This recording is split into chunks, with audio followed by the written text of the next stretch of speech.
sul velodromo, noi non siamo stazione appaltante, cioè l'appalto non è nostro, lo sta gestendo la federazione ciclistica. Come regione non c'entriamo nulla.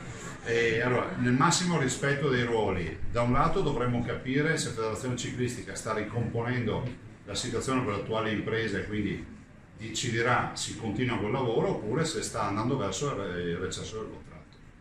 Se ci sarà recesso del contratto bisognerà fare veloci per evitare che quella lì diventi un santuario, un'incompiuta in mezzo ai campi, e noi non siamo abituati a cattedrare nel deserto, per cui spero si faccia veloce.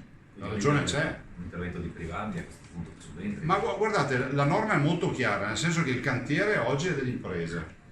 L'impresa ha due alternative, lo dico senza conoscere nei dettagli a vicenda, ma dal punto di vista giuridico due alternative: continuare a fare i lavori o rescindere il contratto per inadempimento contrattuale. Punto. Fatto questo, la stazione appaltante, cioè la federazione ciclistica che ha i soldi dell'appalto e la contabilità, dovrà, immagino frettolosamente, provvedere al nuovo appalto per ricercare una nuova impresa che ci va. Punto.